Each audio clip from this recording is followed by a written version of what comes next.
மார்கழி மாசம் அப்படிங்கிறது பீடுடைய மாசம் அப்படின்னு சொல்லப்பட்டிருக்கு. கீதையில கண்ணன் நான் மாதங்கள்ல நான் மார்கழியா இருக்கேன் அப்படின்னு ரொம்ப அற்புதமா சொல்லி கொடுத்துட்டாரு நம்மளுக்கு. அத வச்சு நம்ம ஃபாலோ பண்ணிடணுமோ அப்படின்னு பார்த்தோம்னு வச்சுக்கோங்களேன். காலங்காத்தால அந்த காலத்துல எல்லாம் பார்த்தோம் அப்படின்னா தெருக்கள்ல ஆண்கள் ரொம்ப அழகா பஜனை பண்ணிட்டு போவாங்க. பெண்கள் காத்தால அந்த கோலம் போடுறது அப்படிங்கிறது ரொம்ப அற்புதமான விஷயம். இதுல ரெண்டுமே அறிவியல் பூர்வமான அறிவியலும் ஆன்மீகத்தையும் தொடர்புடைய ஒரு விஷயம் அப்படின்னு சொல்லணும். ஏன்னு வச்சுக்கோங்களேன், இப்ப பொதுவா பஜனை சம்பிரதாயம் அப்படிங்கும்போது நம்ம மேல் இதுல சட்டையெல்லாம் போட்டுக்க முடியாது. ஆண்கள் அந்த சட்டை இல்லாம தான் அந்த பஜனைக்கு போவாங்க. அப்போ இந்த மார்கழி மாசத்துல என்ன ஆகும் அப்படின்னு கேட்டோம்னா, இந்த ஓசோன் படலம் அப்படிங்கிறது பூமிக்கு ரொம்பவே கிட்டக்க கிடைக்கும். அந்த கிடைக்கிறதுனால அந்த பலன் அந்த ஓசோனோட அந்த காற்று இருக்கு இல்லையா, அது நம்ம உடலுக்கு ரொம்பவே தேவையான ஒண்ணு, முக்கியமான ஒண்ணு. அது கிடைக்கும் போது அப்படிங்கும்போது அந்த பேர் பாடியோட போகணுங்கிறது இந்த இடத்துலதான் அறிவியலையும் ஆன்மீகத்தையும் ஒன்னா சேர்த்தாங்க. அதே மாதிரிதான் கோலம் போடுறது அப்படிங்கிறது ஒரு அற்புதமான விஷயம். இந்த புள்ளி வச்சு அழகா கோலம் போடும்போது அந்த இடுப்பை வளைச்சு போடுறோம் அப்படி இல்லையா, இதே ஓசோன் அந்த பெண்களுக்கும் கிடைக்கும். அது மட்டும் இல்ல, அது பியூட்டிஃபுல் எக்ஸசைஸ் அப்படின்னு சொல்றோம். அந்த பரங்கி பூவையும் பூஷணி பூவையும் அழகா வச்சு அந்த கோலத்தை பார்க்கும் போதே அப்படியே வீட்டுக்குள்ள ஒரு மங்களகரம் அப்படின்னு சொல்லுவோமே, அப்படி இருக்கும் அப்படின்னு. இதனாலதான் நம்மளுக்கு என்ன பண்ணினாங்க பெரியவங்க எல்லாம் பார்த்துட்டோம் அப்படின்னா பிரம்ம முகூர்த்தத்துல ஏந்துக்கணும் அப்படின்னு சொன்னோம்.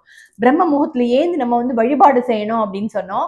அது மட்டும் இல்ல, இப்ப நம்ம ஸ்லோகங்கள் பார்க்கும்போது பாராயணத்தை நிறைய தடவை பண்ணணும் அப்படின்னு சொல்றோம் இல்லையா பிரம்ம முகூர்த்தத்துல.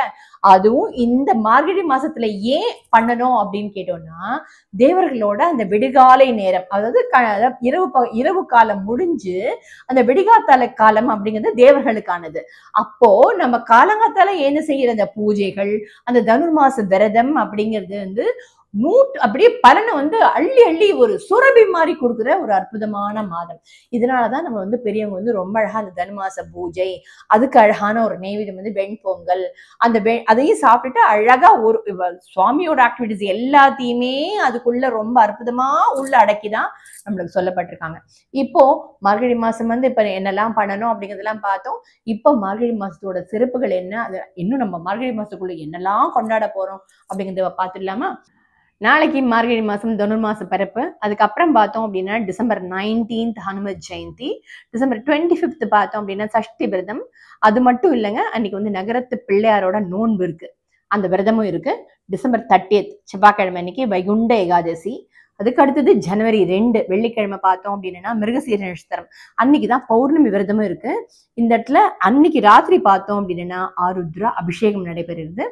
ஜனவரி 3 அன்னைக்கு பார்த்தோம் அப்படின்னு கேட்டோம்னா சனிக்கிழமை அன்னைக்கு அதிகாலை நேரத்துல ஸ்ரீ ஆருத்ரா தரிசனம் அப்படின்னு சொல்லப்பட்டிருக்கு நம்மளுக்கு.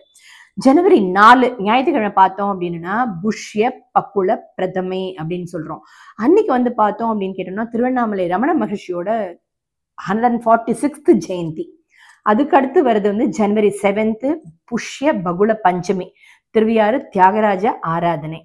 ஜனவரி 11 கூடாரவல்லி, ஜனவரி 14 போகி பண்டிகை, தனுர்மாச பூஜை விரதம் மற்றும் முடிவார்த்து.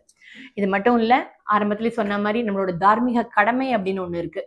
நம்மளோட ஹிந்து சனாதன தர்மப்படி பார்த்தோம் அப்படின்னா ஆண்டாளுக்கு ரொம்ப ரொம்ப பெரிய இடம் கொடுத்துருக்கோம். நம்ம ஆண்டாள் ஏற்றிய திருப்பாவை 30 நம்மளோட குழந்தைகள் அனைத்து எல்லாரும் இருந்து குடும்ப சகிதமா சொல்லணும். அதே மாதிரி மாணிக்க வாசகர் இயற்றிய திருவெம்பாவை, இதுவும் ஒரு 30 பாடல்கள் இருக்கு. அதோடு சேர்த்து திருப்பள்ளி எழுச்சின்னு ஒண்ணு இருக்கு. இது கோயில்ல மட்டும் இல்ல, நாமளும் பாடணும்.